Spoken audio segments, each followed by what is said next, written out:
Flamin Hot is a movie released in 2023, currently available on Hulu. Here's the official synopsis. This is the inspiring, quote, true, end quote, I'll get back to that in a bit, story of Richard Montañez, who as Frito-Lay janitor disrupted the food industry by channeling his Mexican heritage to turn Flamin' Hot Cheetos from a snack into an iconic global pop culture phenomenon. As always, before I give you my recap, review, and takeaways of the film, let's shout out the writers, those who make it all possible. Flamin' Hot is based on the book by Richard Montañez. The book title is A Boy, a Burrito, and a Cookie, From Janitor to Executive. It's based on the life of Richard Montañez and his wife Judy Montañez, and the screenplay is written by Louis Colic and Linda Yvette Chavez. Round of applause and shout out to each and every one of the writers. Now, from a story perspective, this is absolutely an inspirational, rags to riches, underdog coming up on top type of story. Now, as I alluded to in the intro there, with the quote unquote around true, the story itself is not without controversy. And I'll circle back to that in the end. So this movie looks back on the life of Richard Montañez, played by Jesse Garcia. He's married to Judy Montañez, played by Annie Gonzalez, which does a great job in this film. She's like the quintessential supportive wife that is like the cornerstone to the family. And Richard comes from a poor upbringing, has a contentious relationship with his father, who I believe used to drink and abuse him. He's in and out of trouble growing up, gets into gangs out there in California. And when he gets his girl pregnant, tries to go legit, get away from the gang life, selling drugs, etc. A friend of his tells him about a job at a local Frito-Lay factory in Cucamonga in California. He goes to apply for it, barely knows how to read and write. He's a high school dropout. And the hiring manager is a little iffy when he actually gets to the interview. But he's a good talker, he's a hustler, and the hiring manager takes a chance on him and gives him the job. And the job is to be a janitor. But he's super psyched. It's his first legit job. He's making an honest living. And he's amped to be around like all this machinery that's producing all different types of snacks. And he's really fascinated by the engineering. And the company has a segmented type of culture, as most companies do, even to today, where like the execs chill with the execs. It's very, very high school. Like the jocks table versus the nerds table versus the pretty preppy table. It's like that, right? Like the engineers hang out together, the execs hang out together, the machine workers hang out together, the janitors hang out together, etc. He's like so fascinated by these machines, and he starts to like warm up to and develop a relationship with one of the head engineers, Clarence C. Baker, played by Dennis Haysbert, which is the Allstate voice guy. And from a storytelling perspective, he plays the mentor in this story. Now, Frito-Lay is going through hard times as the movie progresses, as the story goes on, and it begins laying off people. And the CEO of the company puts out a video message for all employees to watch. And they literally, roll it out to the lunchroom, like how they used to do back in the day in school, like when there used to be like a movie day or something like that in elementary school. They used to roll in the TV with the VHS tape and like put it on and play it. They did that while the employees were at lunch. Mostly everybody was ignoring it. And the main message of the video was the CEO telling all of the employees that they should act like owners. They should take ownership and pride in what they do and try to come up with ideas to help the company. Richard Montañez takes this to heart. And one day when he's at a park with his two boys and his wife, and they're eating like spicy Mexican snacks, like the corn on the cob with Mexican spices on it. And he's looking around and he gets the idea for those kinds of like spices and chilies and limes and that flavoring for a chip. And as the story goes, he buys a bunch of these different spices and chilies and goes home, and he and his wife and his kids try to put together a bunch of different combinations, and they sprinkle them on some of the Cheetos and snacks that he took from the factory before they were like sprinkled with cheese to like test out how these spices would taste. And long story short, they come up with a winning formula that he believes, starts giving out to friends and family. They all like it. and he wants to pitch it to his higher ups. And he winds up through like the company directory looking up the phone number for the CEO and calling him directly. And the CEO, Roger Enrico, played by Tony Shalhoub, shout out to my guy Jeebs from Men in Black. He's taken aback and he's like, wait, you're a janitor and you had this idea? He was like, yeah, I saw your video, blah, blah, blah. And the CEO tells him that he's going to be in town visiting the factory in a couple weeks, and he wants him to put together a presentation and pitch his idea to him and his team. Him going over his direct manager's head, gets him a bit of heat and trouble, but ultimately they like help him prep for his presentation. His wife as well, they go to a library, take out books on like marketing and financial presentations and put something together. They have the presentation. It goes well, not great, but ultimately the CEO instructs his team to test out the Flamin Hot Cheetos product in a couple markets. It winds up doing well. A while after, the CEO calls him and tells him that they're gonna have to order a few more cases. And Richard's like really hyped, and he's like, what, like 5,000 maybe? And then he tells him that it's gonna be for a nationwide release, and it's gonna be 5 million, which was a beautiful fucking moment in the story right there. Even gets me a little like choked up just thinking about it, like that prideful, like you fucking did it moment, Then it goes on to show how they surprise the entire plant, and the CEO surprise Richard with like calling him out to like one of the offices because he's still the janitor to clean up one of the offices.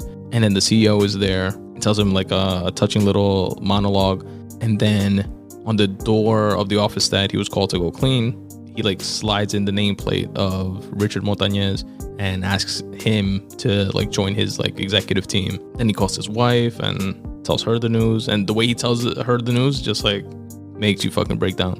He calls her and she's working at like a Target warehouse and tells her, hey, we're gonna need more suits. And it's fucking awesome. And that's how the story within the movie goes. Now, the controversy piece. Oh, but real quick before that, something I thought was cool within the movie itself is how they had him telling the story of how he envisioned the C-suite executives, like the CEO, CFO, COO, all the presidents and VPs under them, how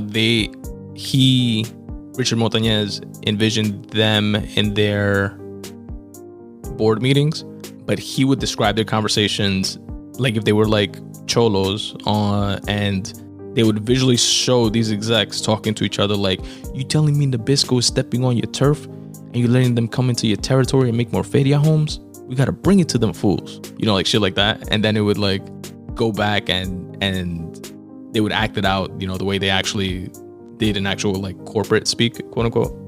I thought that was like an interesting juxtaposition between, comparing like gangsters to C-suite executives, which are a lot more similar in certain ways, with the eyes on the prize, focus on the bottom line mentality than you would think. But I just thought that was worth mentioning there. All right, so circling back to the controversy within this story, like in real life, the Los Angeles Times put out a long article, which I'll link to in the episode notes for you guys to read, and I'm going to share just a few excerpts from it.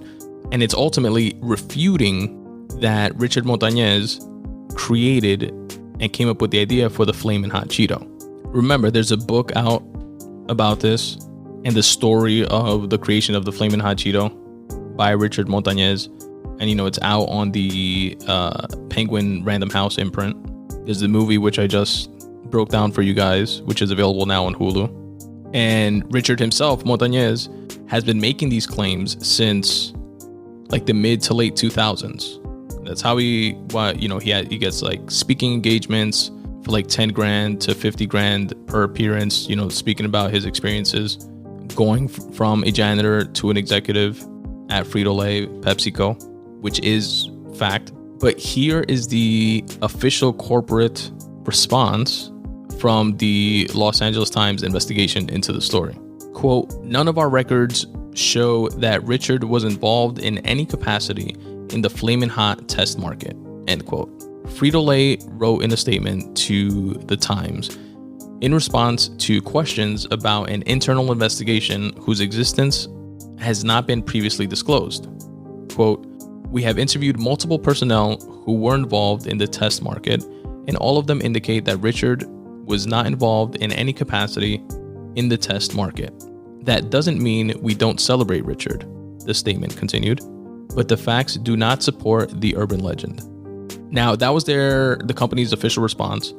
And here's some more information that came out of the article.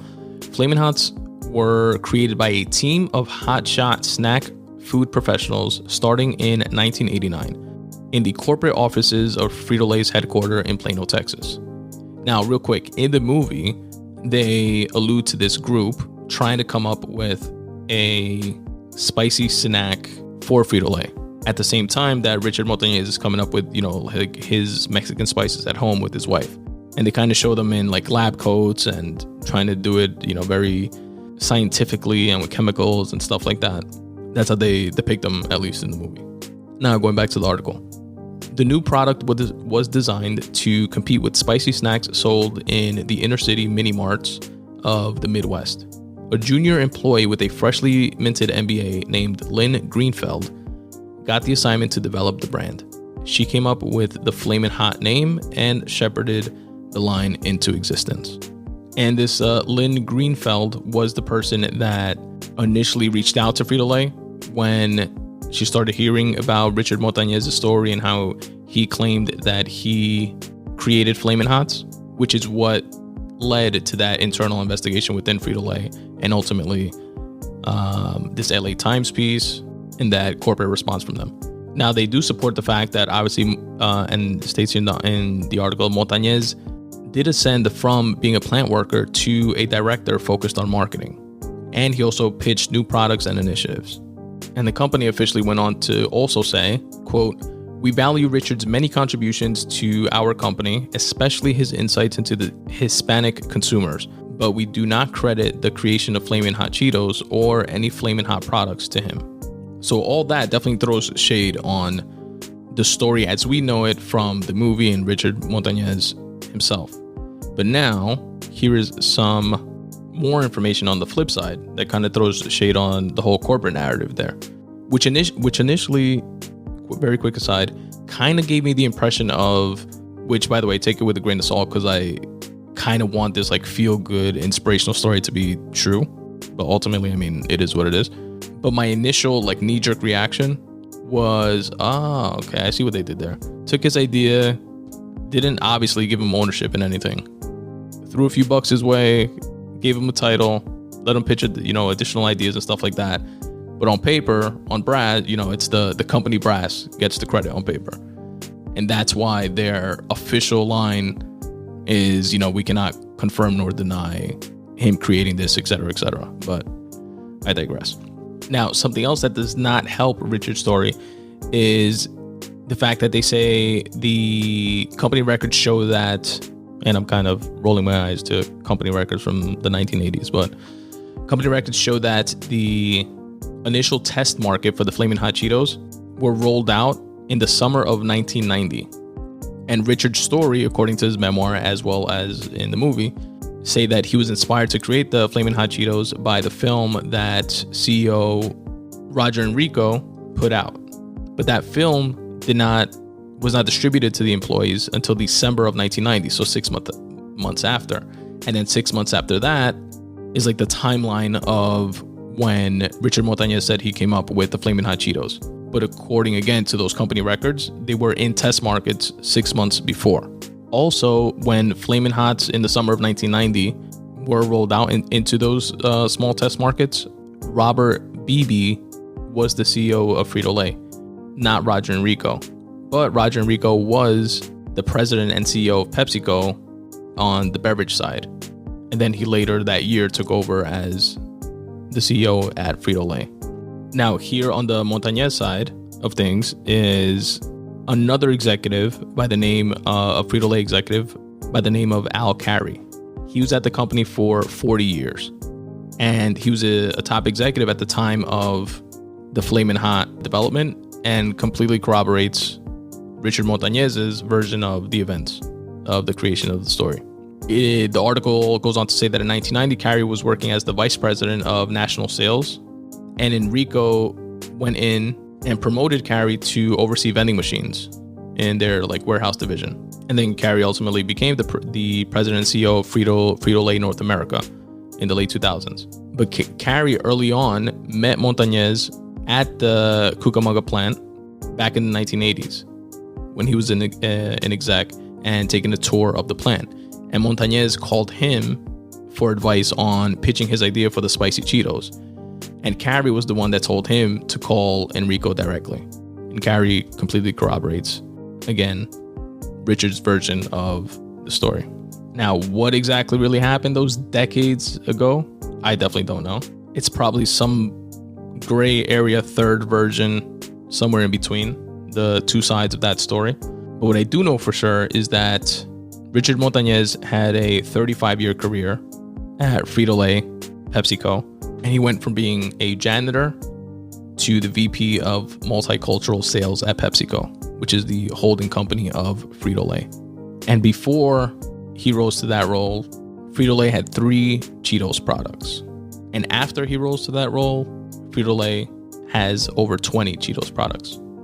And furthermore, I also know that the story itself, the movie itself, is definitely, outside of its controversy, inspirational as fuck. And I highly recommend it. Flamin Hot, available now on Hulu.